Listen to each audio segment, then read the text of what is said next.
Hey guys, what's up? Assalamualaikum. Selamat datang ke Bob Perspective.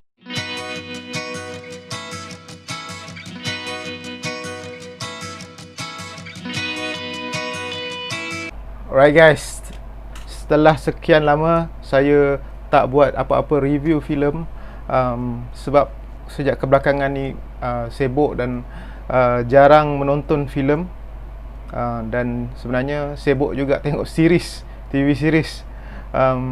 Okay, tadi saya mengambil masa sikit lah untuk menonton sebuah filem yang saya rasa agak konsepnya agak menarik. Filem daripada Indonesia yang bertajuk Tarung Sarung. So cerita ni sebenarnya saya dah pernah tengok trailer dulu. Dari trailer tu saya tak ada rasa nak menonton filem ni, sebab saya tengok trailer dia macam tak menarik hati, tak menarik minat saya lah untuk menonton. Tapi bila saya decide untuk tengok filem daripada Indonesia, sebab saya pun dah lama tak tengok apa-apa filem dari Indonesia, saya tengok ini antara filem yang terbaru dan konsep dia pun agak unik kat sebenarnya. So saya lupakan trailer yang saya tengok dulu, so saya just tengok, bagi peluang untuk filem ni. Dan secara keseluruhannya saya suka filem ni. Tapi ada juga perkara-perkara yang saya tak berapa suka, tapi kebanyakannya benda yang saya sukalah. So kita teruskan kepada sinopsis. Tapi sebelum tu filem ni sebenarnya bukanlah kata tiru, tapi pada saya lebih inspired by lah daripada filem yang sangat terkenal, iaitu Karate Kid. Filem daripada tahun 80-an tak silap saya. Lepas tu dah ada di remake, lakonan Jackie Chan dengan Jaden Smith, anak Will Smith tu. Yang itu betul-betul remake. Tapi yang ini saya rasa dia lebih kepada inspired dan tribute kepada filem Karate Kid tu. Sebab saya rasa filem ni, pengarah dia dan penulis skrip dia, iaitu orang yang sama, Archie Hekagari, kalau betul saya sebut lah. Dia pandai mengadun atau blend cerita Karate Kid tu untuk dilocalizekan dan dikenakan dengan elemen-elemen ciri-ciri daripada Indonesia. So masih ada beberapa trademark atau signature daripada Karate Kid tu, tapi dia ubah dalam filem ni, nampak sesuai. Sinopsis dulu sebelum kita terus ke review. Kisah dia, nama pun dah memang kita tengok lah, memang filem ni dia bukan nak cakap ini adalah original ke apa. Dia memang terang-terang mengakulah in the way yang ini adalah inspired daripada Karate Kid. Nama pelakon watak utama Danny Russo. So memang nama iras-iras dekat-dekat dengan Karate Kid punya watak. Dan Danny Russo ni cuma dia tak 100% ikut. Dia tukar. Itu yang best tu. Dia ni anak orang kaya, yang anak manja, yang memang spoil brat lah. Anak apa semua dapat. Satu hari tu mak dia hantar dia pergi ke kampung dia dekat Makassar, untuk dia berubah. So dekat sana dia berjumpa dengan seorang perempuan, macam biasalah, tipikal lah. Dia suka dengan perempuan ni, dan kemudian perempuan tu diganggu lah lebih kurang oleh watak jahat dalam filem ni, yang seorang jago tarung sarung ni. So dia sama je macam kalau Karate Kid tu dia ada Johnny apa, lupa nama dia, watak tu. Dan Danny Russo ni dia ingin balas dendam bendanya, dan dia cari guru, dan dia berjumpalah dengan guru ni, Abang Khalid ni, lakonan Abang Yayan Ruhian. Dan mula-mula dia, okey, yang menariknya watak dia ni, dia buat tak percaya kepada Tuhan. Danny Russo ni, dia ni atheist, dia lebih percaya kepada logik. Dan watak guru dia ni, Yayan ni pula adalah seorang yang duduk dekat surau dan menjaga surau tu. Dia mengajar anak-anak mengaji. Dan syarat dia kenakan, dia kena budak ni, Danny Russo ni kena duduk dekat surau tu. Dan lagi satu, dia kena duduk dekat tinggal di surau, dan duduk sanalah kot, saya tak ingat. Dan dia terpaksa terima lah sebab dia nak berguru. Jadi cerita dia tu memang, dia punya alur cerita tu memang sama dengan Karate Kid. Dia berguru, dan lepas tu dia berjanji dalam masa sebulan untuk bertarung dengan watak yang jahat tadi. Saya tak ingat watak dia nama apa, yang rambut merah tu.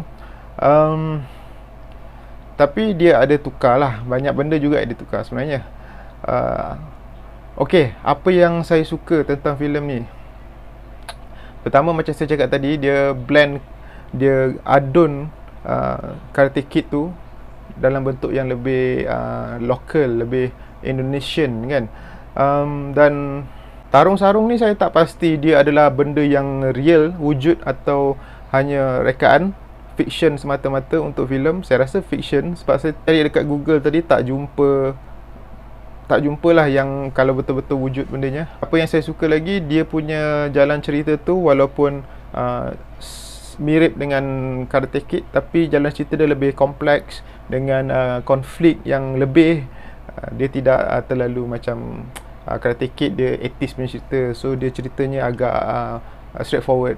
Ini dia ada subplot juga, kisah kawan dia tu, pekerja dia dengan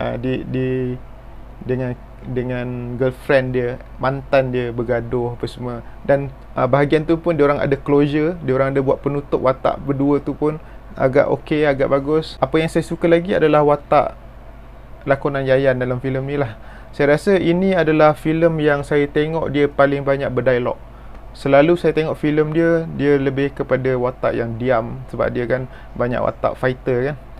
So tak tahulah kalau ada cerita lain dia mempunyai banyak dialog juga. Tapi yang setakat saya tengok tak ada. Watak dia, walaupun dia tak adalah kata nak meniru Mr. Miyagi dalam Karate Kid, tapi dia punya watak tu ada soul tu. Dia macam seorang yang suka berjenaka melawak, tapi dengan cara dia yang tersendiri, dengan cara dia yang relax. Saya suka watak dia dalam filem ni. Okey, filem ni first act dia saya rasa biasa saja. Saya rasa macam tak ada apa-apa yang menarik sangat, kecuali konsep cerita dia mengenai tarung sarung ni. Tapi bila dia mula berjumpa dengan Yayan, dan dia mula berguru dan tinggal di surau tu, di situ cerita ni mula jadi menarik pada saya. Dan macam mana juga Abang Khalid ni, Yayan ni, bertanya kepada dia kenapa dia tak percaya Tuhan. Momen tu, macam mana dialog antara diorang tu best, saya suka. Dan cerita ni juga macam saya kata, dia lebih ada konflik lain. Dia bukan setakat nak bertarung. Dia lebih kepada antaranya macam nak membawa kembali watak Danny ni untuk mempercayai Tuhan. Dan ada falsafah-falsafahnya dalam menerangkan kewujudan Tuhan tu. Saya sukalah dengan benda-benda tu. Dia kira ada dakwahnya dekat situ kan. Okey, dia punya fighting scene untuk filem ni tak adalah sehebat fighting scene cerita-cerita yang macam The Raid apa semua. Itu memang fokusnya action. Tapi cerita ni koreonya menarik, walaupun dia hanya dalam sarung tu. Pertarungan dia tak besar, dia punya kawasan untuk beraksi. Koreonya berjaya membuatkan filem ni rasa seronok ditonton. Dan perkara yang paling saya suka dalam filem ni adalah babak terakhir, di mana pertarungan Danny ni dengan watak jahat tadi. Mula-mula dia bertarung tu, saya ingat macam filem ni ada, memang dia inspired daripada Karate Kid kan. Saya ingat adalah dia buat macam satu gerakan khas ke macam Karate Kid kan. Dia buat satu crane, dia buat crane punya move yang dia buat tangan macam tu. Tapi filem ni tak ada. dan dia menang berlawan dengan watak jahat tu. Dengan pada saya, masa saya tonton tu, saya kata macam tu je dia menang, tak dramatik kan. Saya rasa macam, oh, saya rasa macam anti climax babak tu. Rupanya itu bukan kesudahan dia. Itu yang saya suka tu, dia ada twist lagi. Watak-watak jahat ni tadi, dia hijack tempat pertarungan tu, dia tutup semua pintu apa semua, dan dia mencabar Danny ni untuk ada satu nama pertarungan tu, saya tak ingat nama dia dalam bahasa Indonesia, tapi dia lebih membawa kepada maksud bertarung sampai matilah, guna senjata. So babak tu saya rasa macam saya tak expect benda tu, dan dia disudahi dengan sangat-sangat unexpected. Watak Danny Russo yang tak percaya pada Tuhan ni tadi, akhirnya dia menyerahkan 100%, dia tawakal 100% kepada Allah untuk mengharungi pertarungan yang terakhir tu. Dan yang pada dah menonton tahulah apa yang dia buat. Babak tu saya rasa sebab sebab tu tak tahulah Indonesia panggil apa. Saya rasa macam mata agak berkaca, agak bergenang juga. Sebab ialah daripada seorang yang tak percaya kepada Tuhan, dan akhirnya dia tawakal dan dia berjaya. So itu adalah satu momen yang paling saya suka dalam filem ni. Okey, sekarang kita cerita perkara-perkara yang mungkin saya kurang minat dan mungkin boleh dibuat lebih baik dalam filem ni. Saya rasa filem ni dia kekurangan daripada sudut, salah satu sudutnya adalah character development, pembinaan watak dan pembinaan cerita. Dari sudut realistiknya pun ada beberapa bahagian yang saya rasa macam kurang realistik dan terlalu dilebih-lebihkan.